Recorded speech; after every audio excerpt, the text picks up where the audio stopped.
Good evening. This is the Rutland Town Planning Commission, and this is September 14th. Welcome, everyone. We've got a full house here. Let's begin with the Pledge of Allegiance this evening.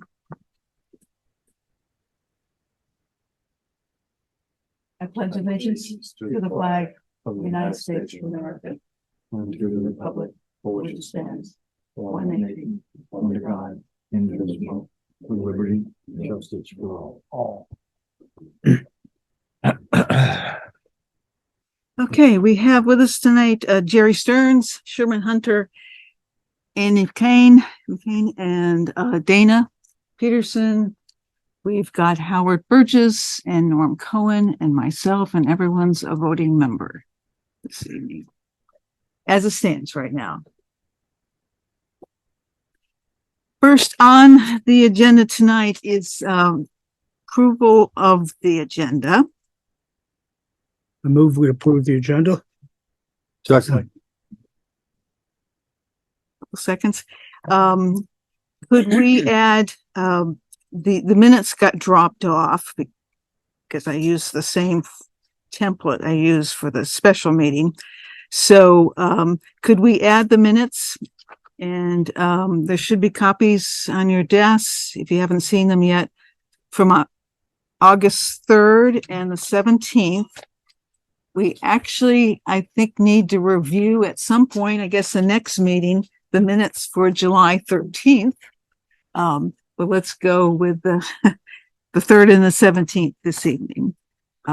If we could, if the maker of the motion is open to that. Of course. Second. Okay. Any other? Excuse me, whoever seconded the motion has to indicate. Sure, two of us spoke at once. Mm-hmm. So it was a tie. So it's whatever. It's second anyways. Any other discussion? All those in favor of the agenda as amended, please say aye. Aye. Aye. Opposed? Okay. Doesn't look like we have any public joining us in person or by Zoom. And we can skip over new business. We really don't have anything brand new.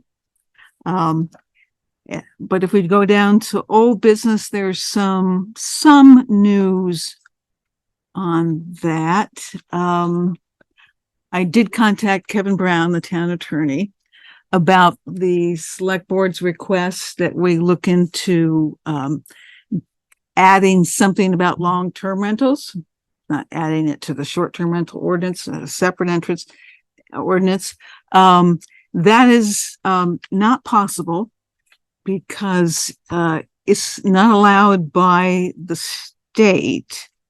The state tells everyone in the state what kind of things they can legislate or make into statute. That is already covered.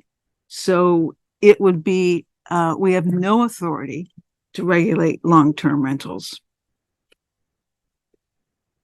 And you know, it's part of the whole public buildings issue. They are public buildings. Actually, short-term rentals are public buildings as well.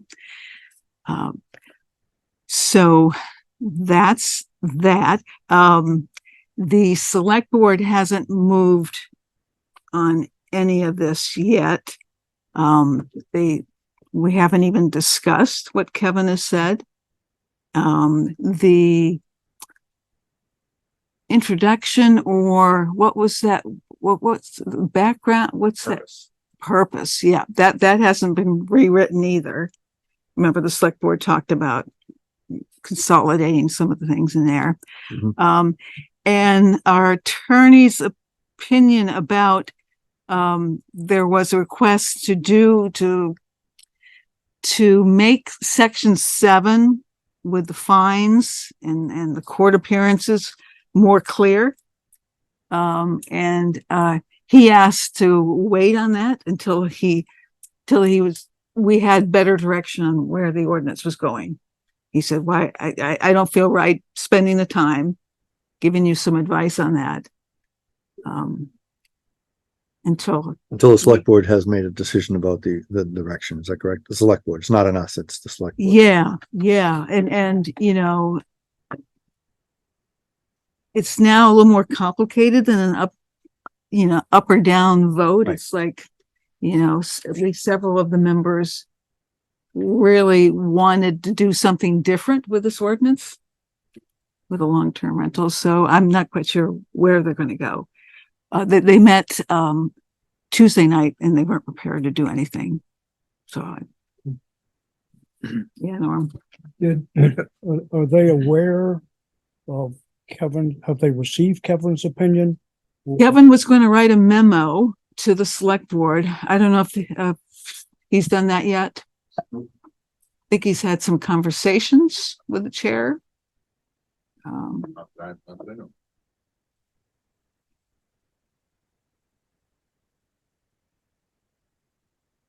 So that might be on the back burner for a little bit. Chairman? So something you said concerned me. Did I cut somebody off?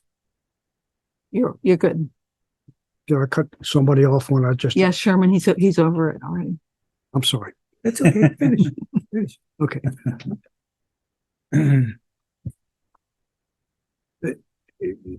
In something you said, reporting what the select board is doing, do I get the sense that without regulation of long-term rentals, that they will reconsider this ordinance? I don't know. I don't know if anyone has the answer to that. Because, the swing votes, wanted some parity or, not quite sure what they were after between, short-term rentals, long-term rentals.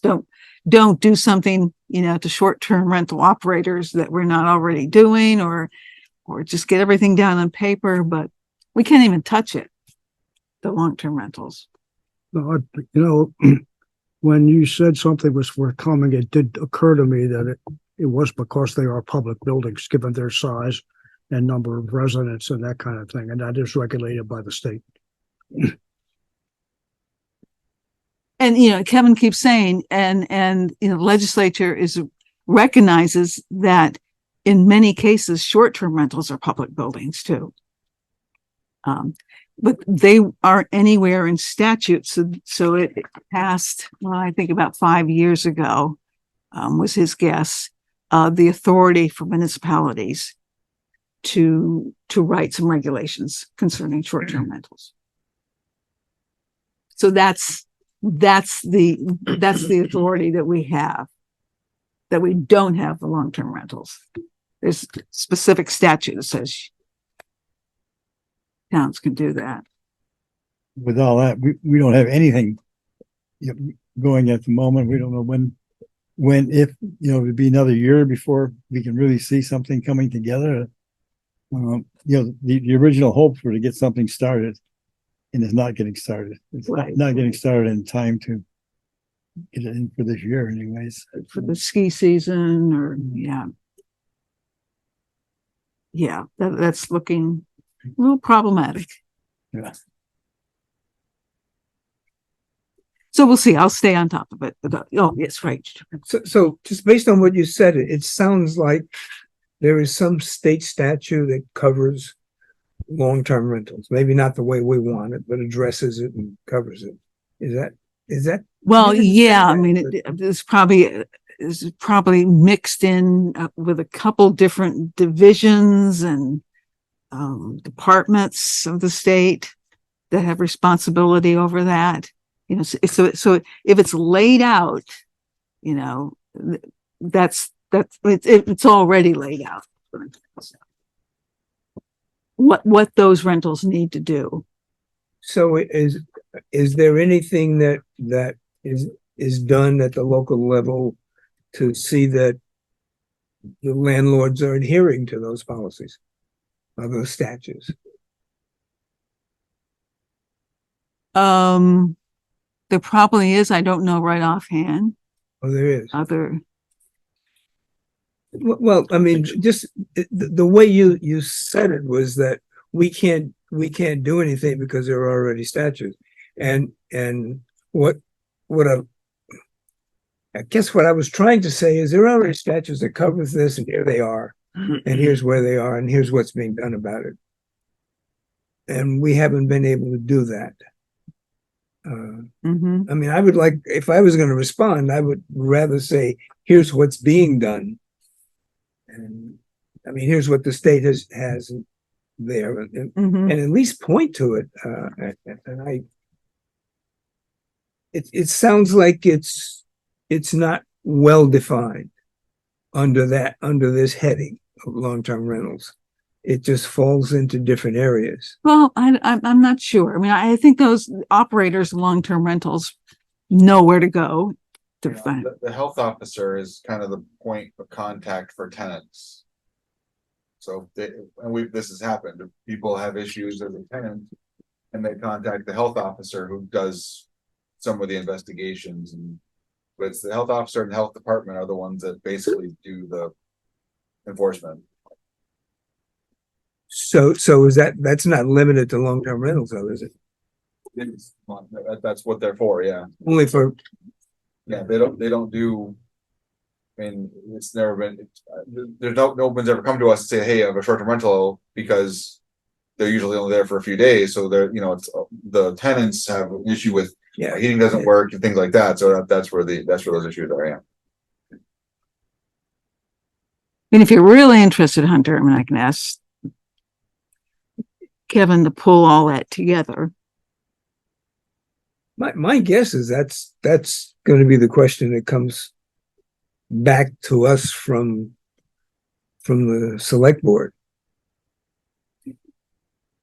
It's my hope that his memo, when he writes it for the select board, it's going to be, Okay. yeah, All right. going to cover most of that. Okay. We'll see. What I had with him was a phone conversation and some emails, and that's about it.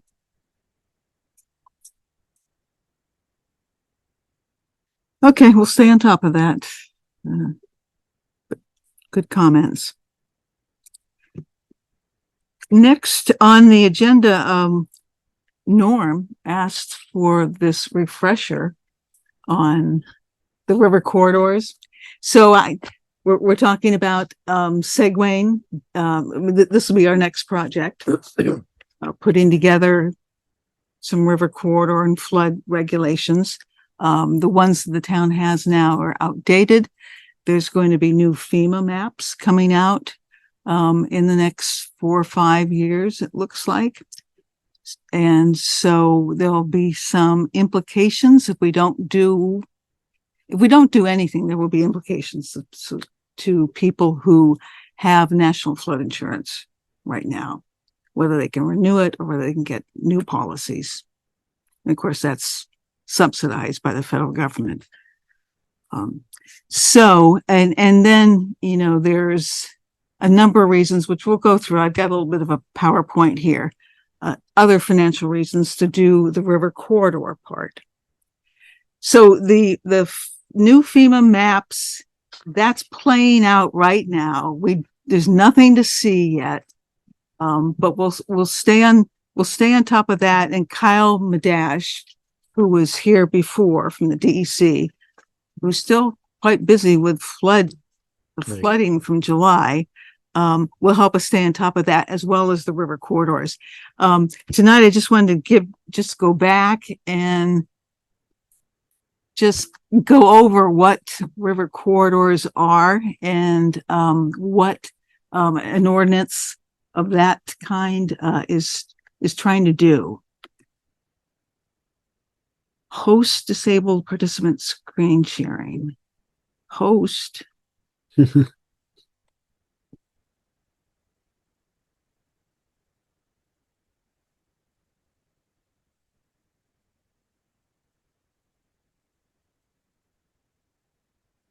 automatically.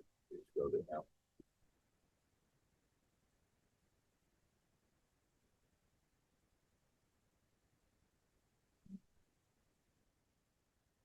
Not up on the big screen. This is the issue we had with the solar site footage. Should be on the desktop. You should Yeah, it's on the desktop. click on it and then you allow you to share it from there. You are screen sharing.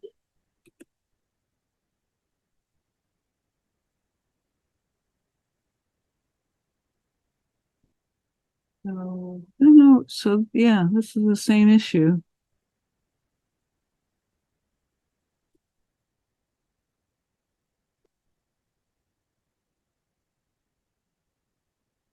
You want me to start over again, Bill, or? Should let you do it. I'll take it.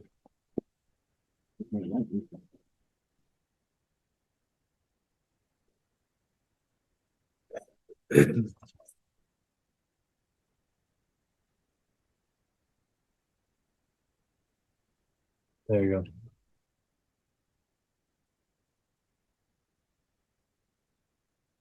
Shared now.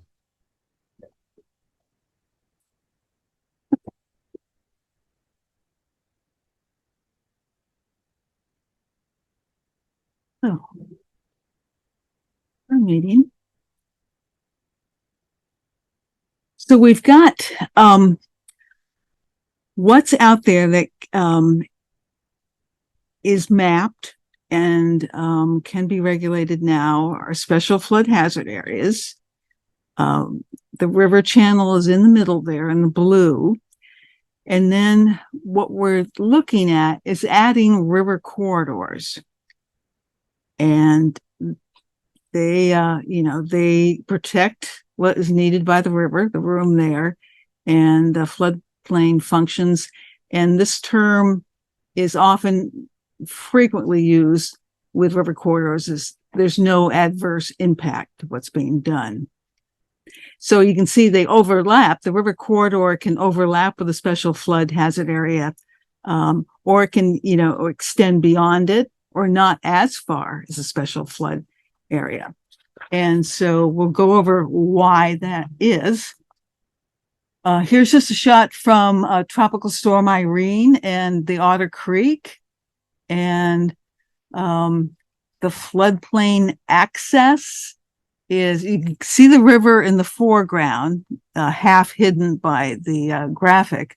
But the floodplain access is in the back of that, in the middle of the picture. And that's why, Brandon was hit mostly by the Neshabie River, but this is why Middlebury fared pretty well during Irene, because there was so much room for the floodwaters to extend beyond the river channel.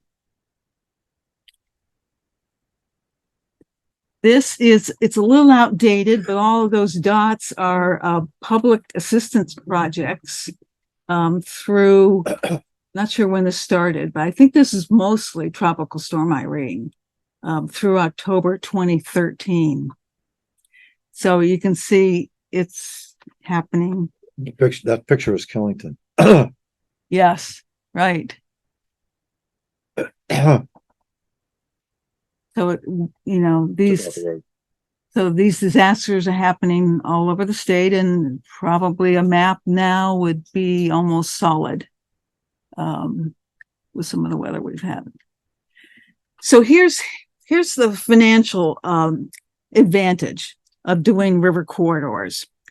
And this is what makes sense to most municipalities. 75% when a disaster is declared and approved, there's always 75% funding coming from the feds. So it's that 25% that the state offers some carrots and sticks to municipalities.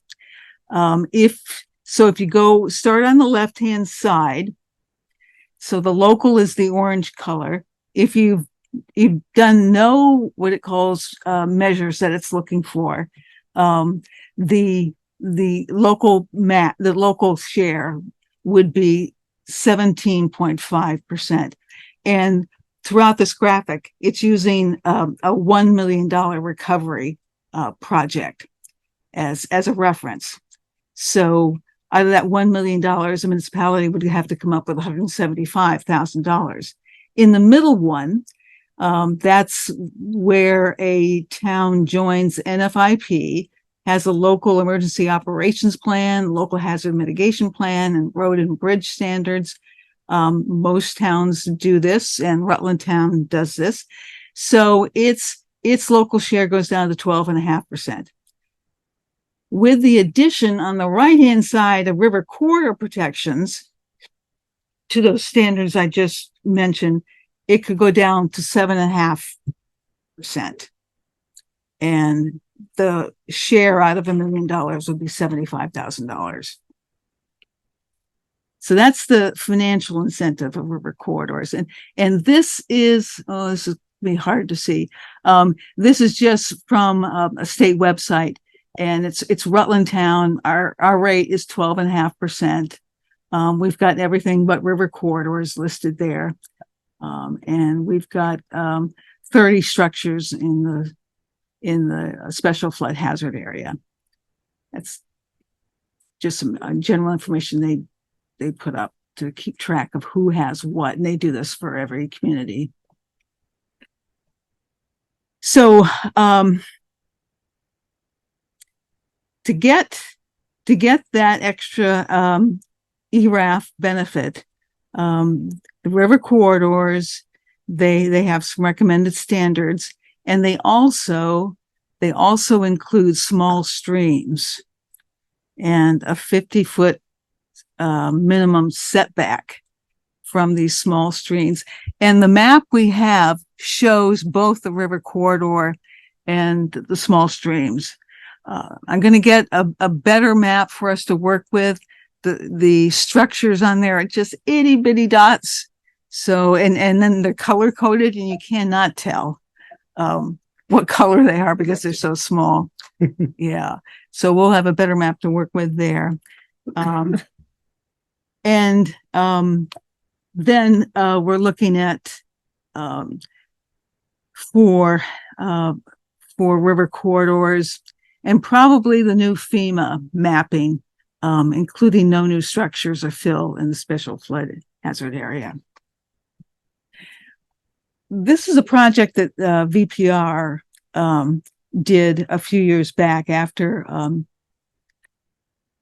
Tropical Storm Irene. And it's kind of interesting. And hopefully, Bill, this is Brandon's numbers here for, this is all public. Well, this is a combination of all of the aid that they got. And unfortunately, let me try the link here. They oh, good. It's going to work. But they combine Rutland City and Rutland Town. Let's see. Just It's not gonna show up on the screen up here, though. oh, okay. Well, I can see it. No one else can see it. Okay. Oh, the numbers aren't very good anyway, because they combine the two. But it was a neat little project for them to do.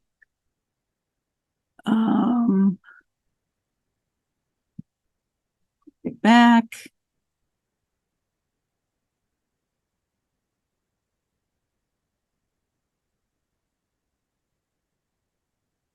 Okay.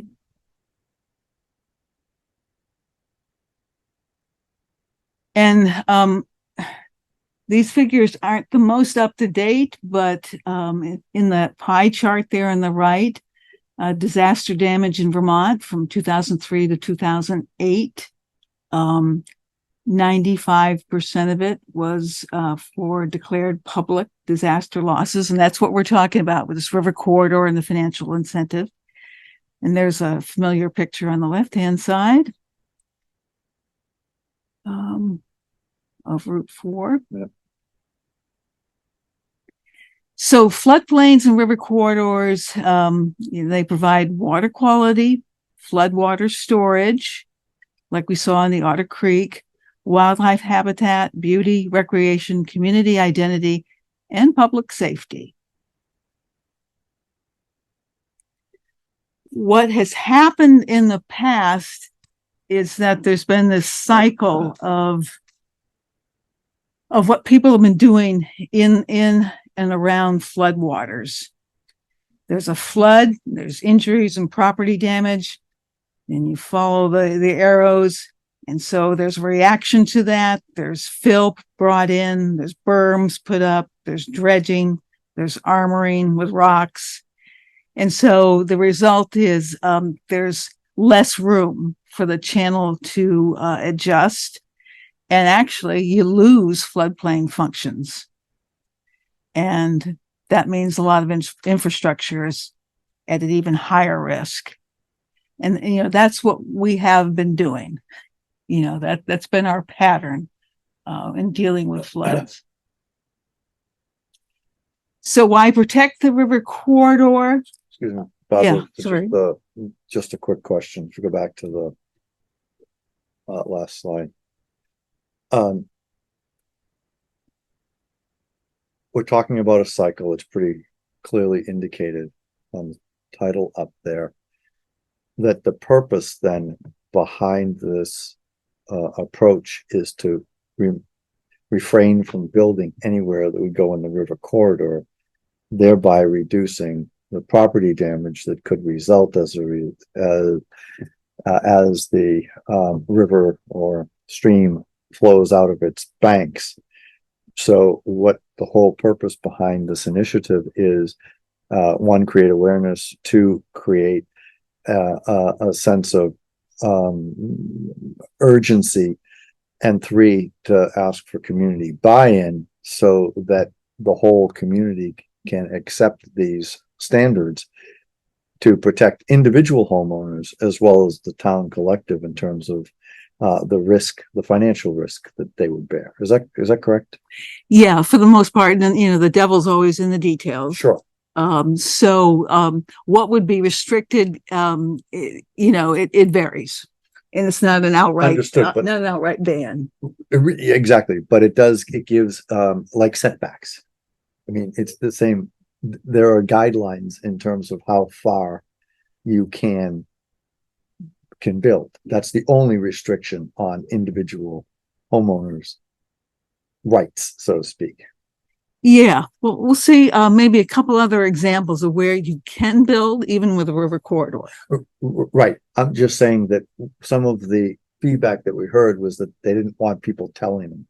Right. I mean, Sharon Russell, I can remember saying, well, I don't want to tell anybody what they can or can't do with their land, but what we're just saying, this is the reason that I wanted you to stop on this one is because it tells about the story. It has the cyclical arrows there, and it shows a visual of what's really happening in terms of the excavator there and what is being eroded when the stream or creek comes out of its bed. Mhm. So it's a powerful image and description that would help people to understand that this is not something that the government is trying to do in restricting rights. It's a protection that the government is asking municipalities to adopt for everybody's benefit. Is that? Yep. Okay. Yep. I just wanted to make sure that I had an understanding so that we're not barking up the wrong tree when we get to Yeah. talking with our constituents. Yeah, so a little more visual and verbal description of river corridors, and some of the reasons why they do help. The river in the middle, when it's straightened, it becomes deeper and more powerful, more energy. Is that the red line? And more, the hash marks, and more destructive. And then if you go out to the river corridor, the blue dashed lines on the two sides, there's more room for the river to move. And stream power and erosive damage are minimized by doing that, as opposed to trying to keep things in a straight pattern and away from So the two houses on the right side could be in greater danger because they're actually, the lines run through those they could be. little icons. They could be. Yeah. And a protected river corridor allows the river to move over time And that's what all these blue Yep. little wavy things are. It's moving over time. And it's maintaining the slowest, less erosive path by doing that. This gets into it a little bit more. So on the left side, we've got what is called the meander belt. That's the two red straight lines. That's the physical space needed by the river to maintain and achieve being vertically stable and least erosive. The channel at equilibrium in the middle with the dashed lines, that's slower and less erosive, and is and is able to flood. You know, I mean, it's kind of counterintuitive here. You want it to flood. You want to disperse the energy. So you need to give it some room there. A straightened channel in the middle, that's too fast, deep and getting deeper and powerfully erosive. So the problem is future development that encroaches up to the edge of the meander belt. And you know, that tends to happen. People like to be near water of any sort. So as it gets closer, that becomes more of a problem. There's a squeeze there, because the new structures will ask if there's some flooding. They'll say, hey, you got to take care of this for us. Our basement's flooded or whatever. So they will ask for things to be done that we just heard are not helpful in dealing with floods. And this bank armoring will prevent the channel from getting to that equilibrium that we're trying to reach. And over to the right, the channel is deep and getting deeper and too fast and highly erosive. The more you kind of do that squeeze. Just as a rule of thumb, the meander belt plus 50 feet to allow is optimal to allow for naturally stable boundary conditions, and including trees and rocks, and additional erosion hazards are minimized. Is that 50 feet on each side of the creek or a total of 50 feet? It's 50 feet from the It's- meander belt, isn't it? yes. Which is the red line. So the river corridor would include, as I understand it, both the red lines and those blue lines outside of the red lines. And because you add in the meander belt to what they're, so. The way I read it, Norman, is it's 50 feet on each side. Where those white arrows are. That space between Yes. the red arrow on the left and the blue arrow, the parallel blue arrow on the left is 50 feet. The Yeah. same is true for the right side. So it's like, you know, where they think, how much room the river needs, how much, you know, the calculation there, then they add 50 feet on each side, 50 feet on top? to each side. Yeah. It, The setback is for 50 feet on each bank of the river. we don't really, you know, this is more background. I mean, the maps show the river corridor with all of this baked in, you know, this With the is, 50 feet baked in already. yeah. Yeah. Yeah.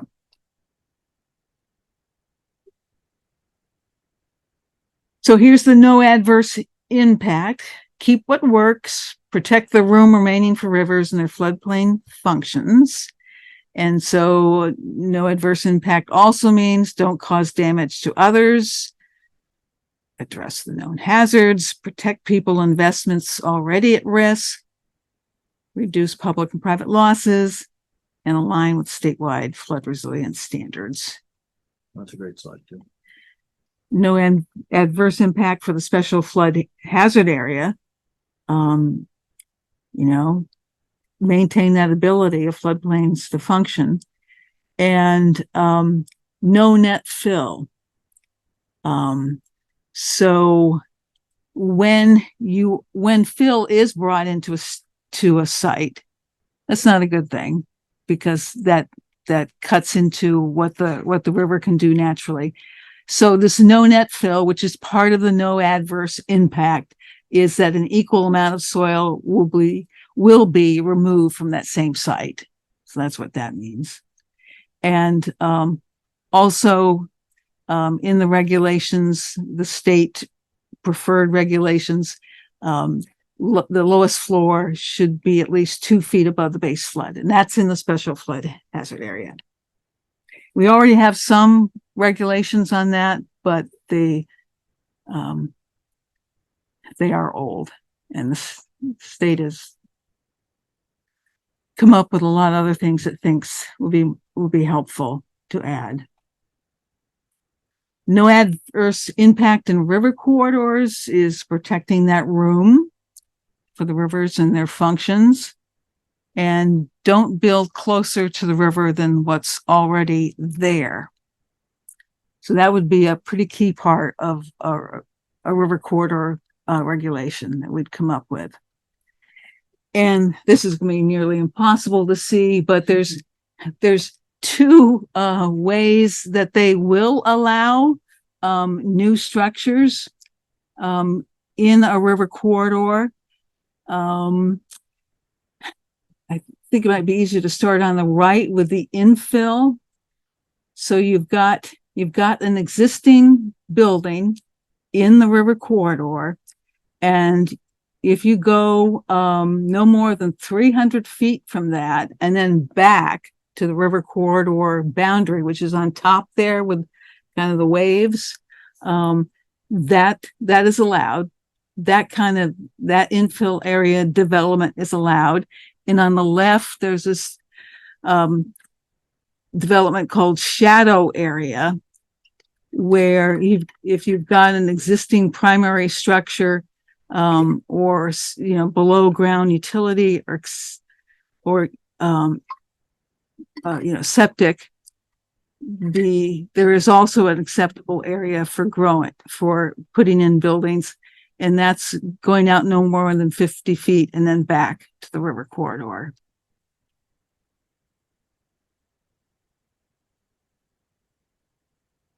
So those would both be allowed. Even with the adoption of those standards. Yep, it's very much part of the standards.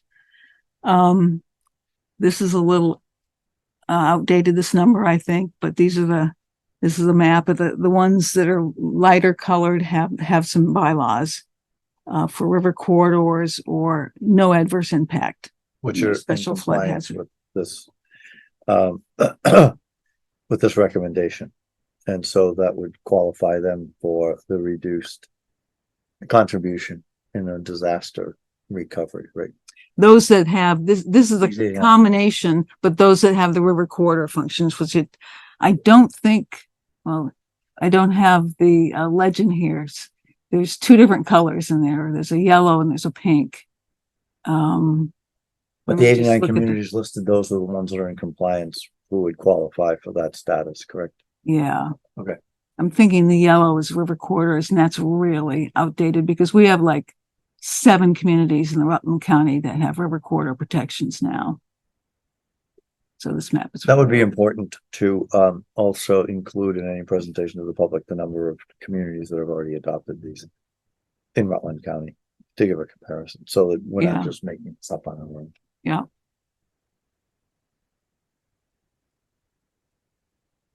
Okay. There's a lovely picture. Yep. So, oops. Thanks, Barbara. Did that all by itself. Does that refresh your memories at all? We can get Kyle back. I think Kyle will be best if we ask him when we get into the nitty gritty of actually looking at the state has some proposed language for towns that don't have zoning. It's a standalone ordinance. It's pretty complicated. And some of the topics I just covered are just scratching the surface. And he is great at working through that and telling a town, that's okay. FEMA will accept that, everything in the state will accept that, or no, so he's great when we get down to the details. Thanks. That's a good question. So I think if we did a count, I was able to work with the people that I work with at the Regional Planning Commission to figure out how many structures are involved in the river corridor and the small streams.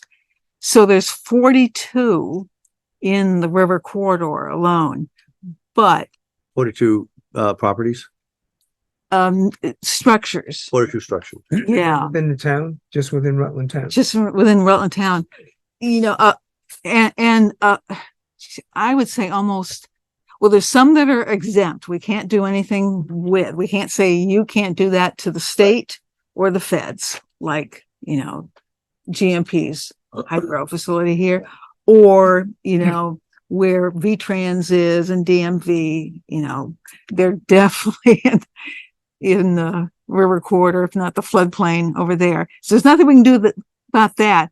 But among the 42, I would say almost half are commercial buildings. And the other half, single family dwellings, something like that. A lot of them are along Business Route 4 for the commercial. So that's going to be a factor for us, with the outreach and trying to come up with a message and talk to these folks. But if they already exist as they are now, they'd be grandfathered. It's just not for further development. It's right. That's important to say too. Right. And they can do like that shadow development or that Yep. infill development. Yep. As long as just they can't go closer to the river than they are with what the state has come up with Yep. for With ordinance expansion. language. Right. Somebody, for instance, couldn't put a garage Right. with their home, with their business that went farther, closer to the Exactly. river than it is now. Exactly. Could still be in the river corridor. Yeah. But not closer to the river. So yeah, 42 in the river corridor, and there's 7 in the small stream buffer. And there's quite a few small streams that are mapped by the state that would be covered by this. And so there would be a 50-foot, buffer on the small streams. So no closer to the small streams than that 50-foot. And these are like on Cold River Road, single family dwelling, Lester Lane, Vermont Route 3. Those are all single family dwelling. There's a water tower on Route 7 North. That's on a small stream. And then Perkins Road, Curtis Brook Road, and there's one on East Pittsford Road. And those are single family dwellings. So, those will be a tougher sell because, they're not on the river that's going to be flooding and all that kind of stuff. They're feeding, the concept is they're feeding the rivers going through Rutland town. So don't make it narrower, don't make it faster, more energy. The term tough sell puzzles me. Tough sell to whom? To those that we need to, the townspeople, we need their support for this, especially those who are the 42 and the 7, property owners who own structures. I think we'd want near total buy-in from those people, right?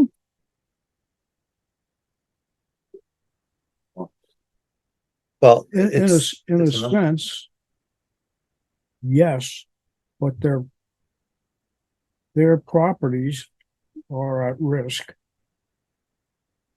And if they don't buy in and there's damage, then the town's responsibility increases. But not for their property, that's their own, that's their sorry? own issue. So the financial advantages of River Corridor apply only to public assistance. Right. That comes from the That's feds correct. through the state. So that's our roads and our bridges and the culverts that get ripped up and But that sort. our percentage rises if we don't have this regulation. It stays where it is right now, that 12.5%. And if we lose the benefit of another 5% contribution. Yeah. And what you're saying, if these people don't buy in, that perhaps it's not wise to enact these kind of regulations. Or it's going to be difficult. Or it's going to be difficult, right? There's the whole enforcement factor. Who's going to be enforcing this? It's always a question. So, maybe they think, it doesn't really matter, but it would be good. It'd be good to explain this to people and to have them understand the concept. Right. Absolutely. I don't disagree with information. I don't disagree with public meetings. Maybe more than one.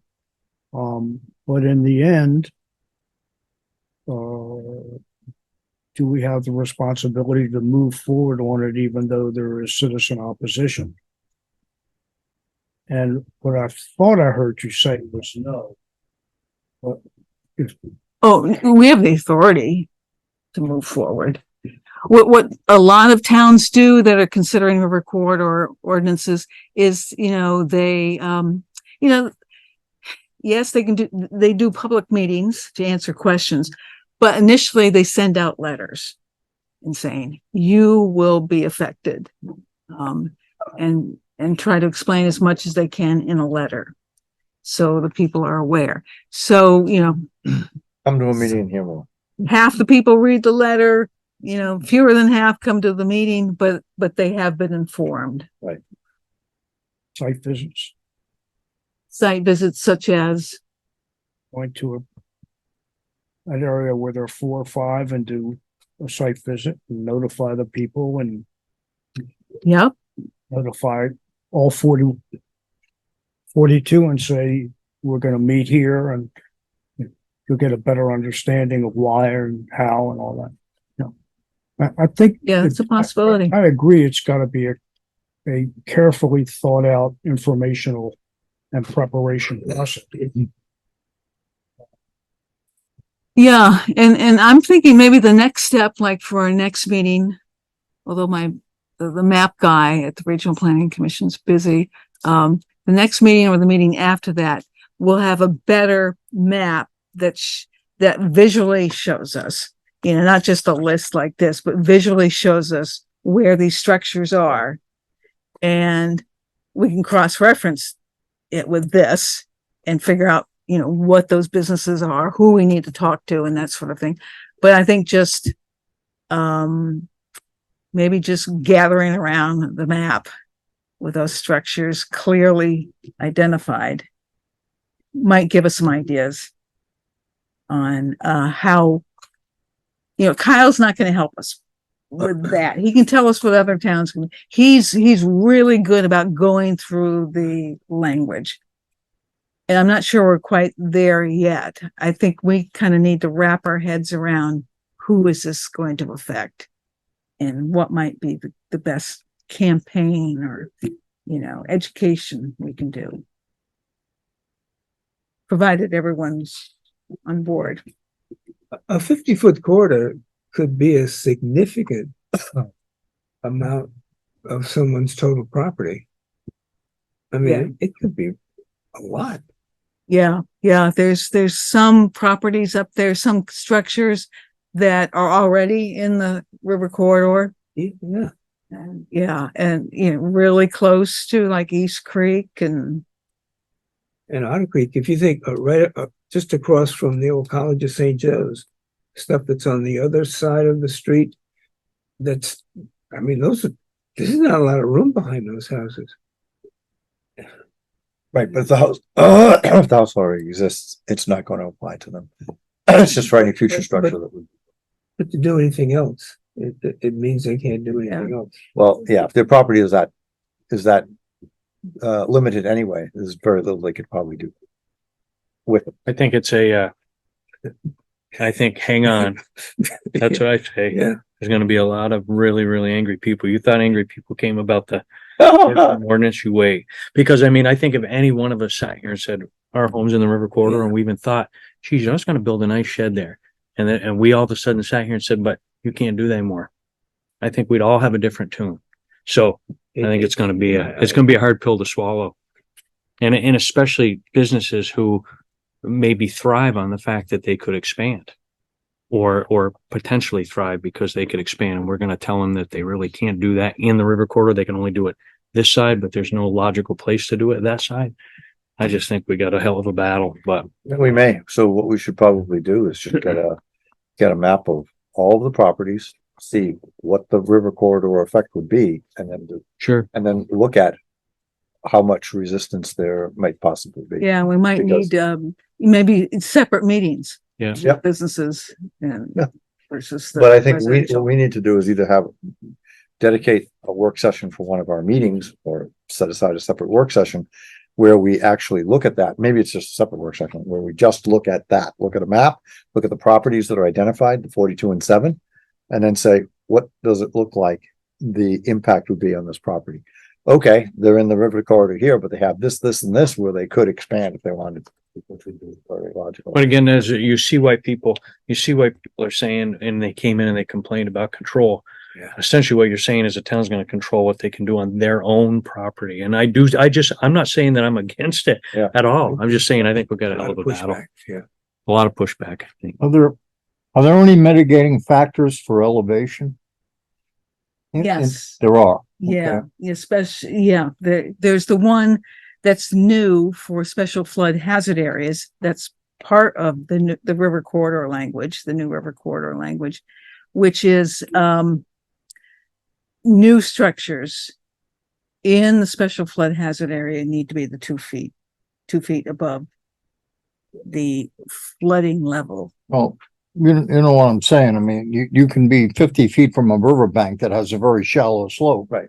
You can be 50 feet from a riverbank and be 40 feet above Yeah. up in the air, And this is why, which makes flooding, virtually impossible. yeah. Well, I'm like, The FEMA, I wish the FEMA mapping was going to be available sooner because it's going to be much more, it's becoming better maps because it's going to be much higher resolution. It's going to be LiDAR. So instead of just like 2-dimensional stuff, it's going to be 3-dimensional. So you can see some of these special circumstances, where it might be a ledge cliff, and, the flood is, the building's not going anywhere. Mm. The water's never going to get that high or whatever. Too bad about the other side, but so I think that the direction in which we should head, Barbara, is to do some exercise, regardless of the resolution of the maps that are not yet available. At least find out whose property it is, and find out, at least on a 2-dimensional map, where the river corridor is likely to impact those properties. And then that way we can at least prepare ourselves for this conversation. And if that's going to be 2 different presentations, one to business owners and one to individual residents, then at least we can start planning. yeah, so I'll try to get that new mapping as soon as I can. Our next meeting is October something. October 5th, probably not by then. October what? 5. 5th. Yeah, I was promised, can you give me till mid-October? So it Yeah. doesn't cut it. And I'm not going to be able to make the October 5th meeting. I have a wedding that in the family that's happening then, so I'm not gonna be Yeah. around. We may not have a whole lot of business, that meeting. Norm, This is an intriguing and a difficult exercise. I agree with Jerry 100%. I think we can make, if possible, our job easier the more information we get. And two things occurred to me as you were talking. One is if we could have one of the list of 41 total properties, the name, address, and description, some description of the business, just in a list to give to us so we know exactly what we're talking about. And second, and I don't know if this is possible, if there were area photos, I suspect much of this is concentrated and there are a few isolated, but I may be wrong. If we could have aerial photos of at least the majority of the concentrated properties, knowing where they are, and I don't know how easy that is to get. It may be impossible. It may be too expensive, but we'll be working from a much clearer base, a much better informed base. At least for me, I'm very literal, as you may have realized over the 7 or 8 years. yeah. Well, we can always go online and do some of We can get, Google, the Google Maps and. Yep. And then drill down. Yeah, but we need we'll need the, even to go to Google Maps or individually, we'll still need addresses. we've got the addresses. And I got this from Marcia, Howard, and like for the commercial entities, we can get the names of those as well, right? These are E911 addresses that you know that the map people use to put the structures in. So we can cross-reference that to what's in the lister's office for that address, right? The name of the company and even the name of the individuals, because we want to send out letters. I think if we have the information, at least of the business, it'll mean much more to us. So Yeah. So yeah, let me work on fleshing out these lists, the 42 and the 7, get more information on those. Maybe we can look at that next time. And that will spur some ideas. Robert? Mm. Would there be any value in our getting maybe a copy of what these statues look like in another community that doesn't have zoning, just to see if they're, I don't know, if there's wording that if it's described in a different way to soften it. Yeah. No idea what, just to see if there's any value. Yeah.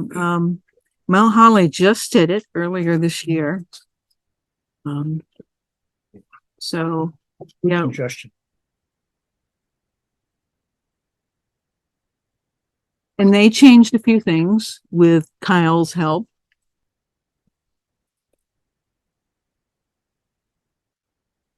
And I'm not sure, Shrewsbury did it recently. But I think they have zoning. Check. Okay. Probably enough on that. Okay. Okay.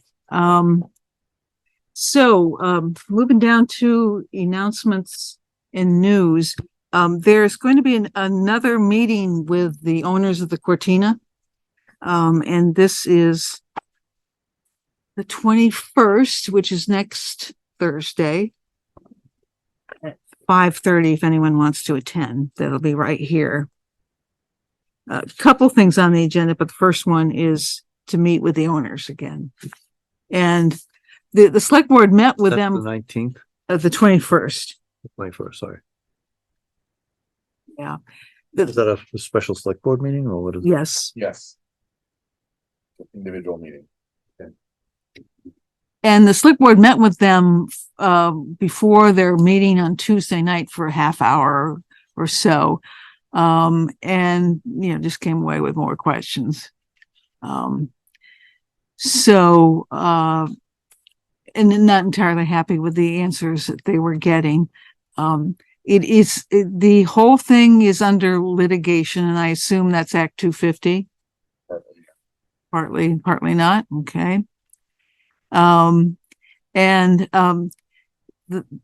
The Cortina was paying the town for all of the extra police coverage Yep. and all that sort of stuff. That stopped when they stopped getting all the vouchers, 100% of the. Stop when they sold the property. Oh, okay. Oh, that's right. That's right. So that was in June. Okay. In the middle of the voucher changes. And that's, so that's 22,500 a month flat rate that the town was getting, that it's not getting.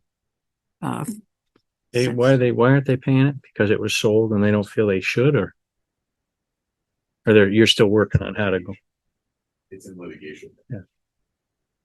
Be hard to pay $22,000 when you're getting $603,000 in payment a month. I know. Oh, yeah. They're getting 603 in a month. $603,000 a It's a month big bite. for the 120 people. If you do the math to next April 1st, I think the state for 500 people is paying $24.5 million to house 500 people. You wonder who makes these rules. It's just mind blowing. Yeah, some of it was free money, ARPA. Is it free, Barbara? Came from somewhere. From somewhere, yeah. It's never free. Never. But will our taxes ever go down? No. What's that? Will our taxes ever go down? No. It'll never get to that granular level, but So that's about 3% of what their gross income is. Yeah. Crazy. So See what happens there. yeah, so there's some, if you're gonna spend that money, if the state is going to spend that much money on a program, they should probably plan the program in a way that it's meaningful, not placing a burden on the local municipalities to have to do police protection. I could say a lot about that, but I'll stop. so that's called the settlement fund. So there's back payments that are due now and continuing payments. And we're just assuming the new owners are thinking, well, that was the previous owner's settlement fund agreement and not ours. So hence the litigation. So yeah, the 21st starts at 5:30. This road. And the new owners, I mean, they're young and they're saying all the right things. Yeah, they just haven't put their money where their mouth is, right?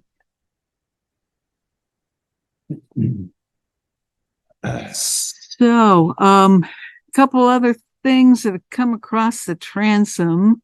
There is, in the works through Act 250, redevelopment of the College of St. Joseph campus, the housing section on the southwest side. We haven't gotten any notices that Mary Beth did, because she's an adjoining landowner, even though it's across the road. So, I'm sorry, could you start that again? Cause I didn't follow it all. yeah, I didn't understand the description of what's. there are people lined up to redevelop the west campus. They're into housing. There's about 28 acres there. And So is that the campus up above near Campbell Road, or? it's with the mansion and like the buildings around the mansion, and then most of the old dormitories, I think, up there on the hill. Slate Hill up behind it. Yeah, the dormitories are not that far over. No. Isn't that not- Casellas? There's a lot of property. Yes, yeah, I don't know who.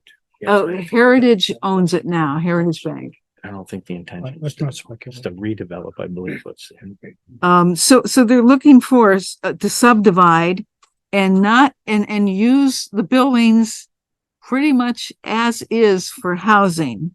This is going to be interesting. No construction or land disturbance is proposed. So, and I haven't seen a figure for how many housing units they think they're planning on putting in there. Those are dorms. Hmm? I mean, besides, other than the house, those are dorms, aren't they? I think they are. Yeah.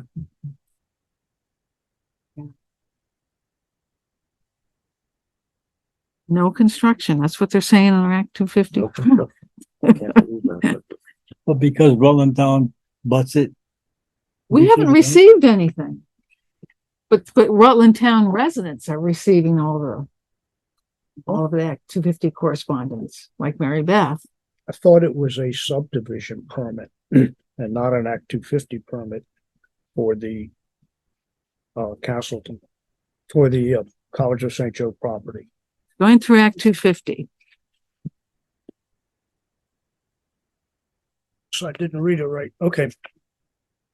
Isn't it?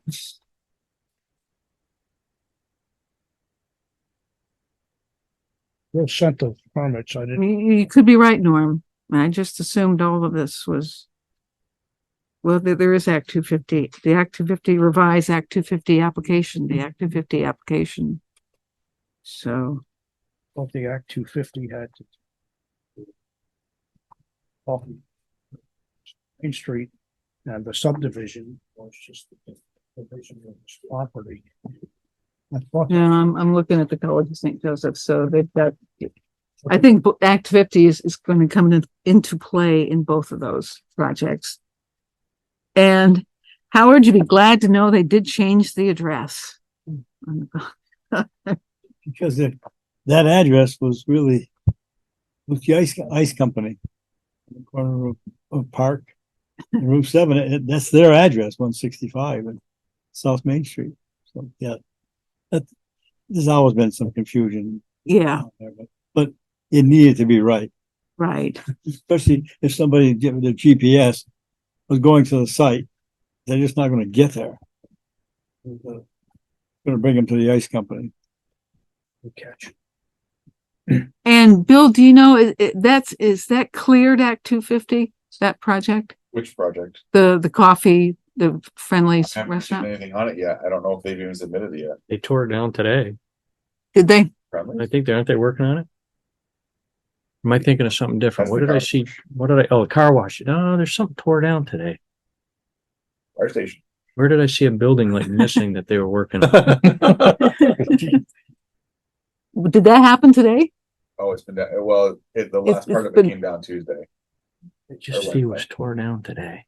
Um, There were excavators sitting there and it was missing. well, demolition is the next thing on, for the coffee shop. I mean, they're taking the whole thing out. And well, we'll try to keep better tabs on that. Yep. And then, just briefly up on the storage units up on Route 7. No, wait a minute. This is 29 Old Route 4A in Rutland Town and West Rutland. There's a minor application into Act 250 to demolish the 2 storage buildings and install a new exterior sign and construct a new perimeter fence around the salvage yard property. Rosenberger.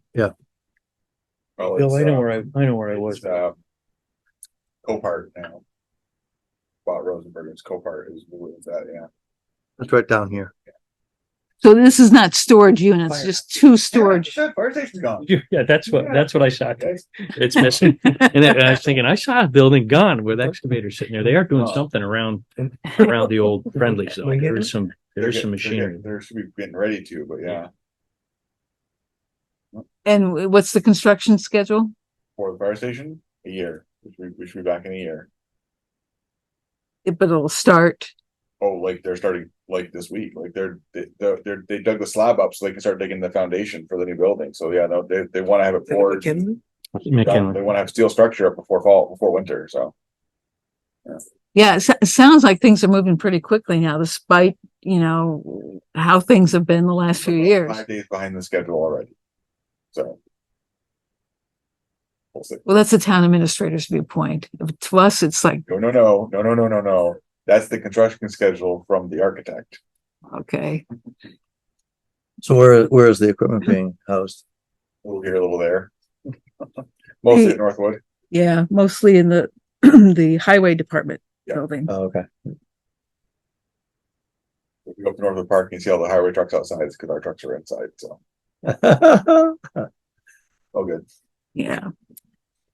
And they worked out the gate situation. Nobody's crashing into it yet. It's usually locked and, At night. Oh, right, More. which is what most fires have. It's, there is, we have the security worked out, yes. Good thing. Okay, any other announcements? Anyone else? Okay, let's move down to the minutes. I'll move to approve the minutes of August 3rd.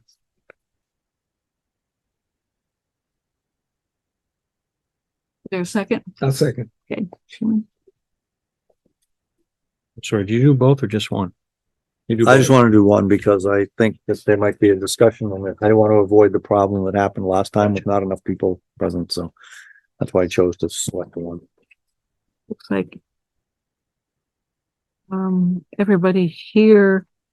Oh, you weren't here. I wasn't, So yes, you can't vote, but you but I can make a motion. motion. I wasn't planning to vote. I just wanted to get it moving along. Hey, Bill, I've got a question. Yeah. So this is August 3rd. Okay.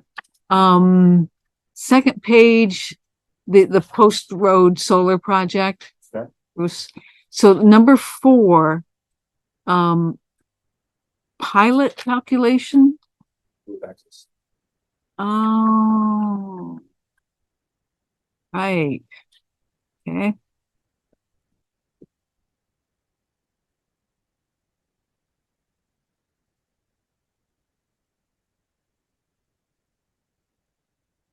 Any other discussion?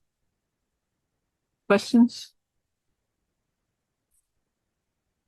Okay, all in favor of approving the August 3rd minutes, say aye. Aye. Aye. Opposed? We have another set. We're still missing one for July, but we'll get there. August 17th. Make a motion to approve the minutes of August 17th. I'll second again. And even though this wasn't our meeting, let's just go ahead and I like the Consider- way they spell. What is it? oh, I didn't notice that. I don't get typos at all. I got that. How could you, Bill? They're been approved, so, you know, the board approved. So- Yeah, so yeah, we're that's just, that. this is just a formality. And was there a motion? I'm sorry. Yeah, and so in second. Okay. Any other discussion? I just have a question on the meaning of a sentence. It's the first, second, third, fourth, fifth, little paragraph down. Also how the inspection process is handled in municipalities that do not depend on division of fire safety. I'm just trying to remember what that means. We were talking about if there's like the city of Rutland. Yep. Does not depend on division of fire safety, they have building inspectors. Oh, They have okay. their own Yeah. private inspectors. Yeah, I remember there was some conversation about it, but I couldn't remember what it was. All right, thank you.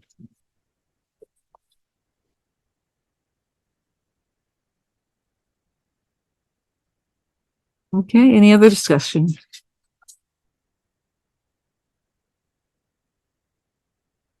All right, those in favor of approving the minutes have already been approved by the select board for 8/17.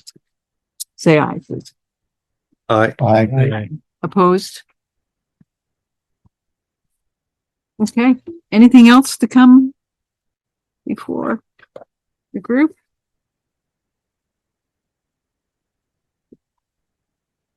Entertain a motion to adjourn. So move. Good, that's Sherman's. Chairman moved and I'll second. second. There you go, Okay. Jerry. My favorite part. Been waiting for this. We're adjourned. Thank you very much.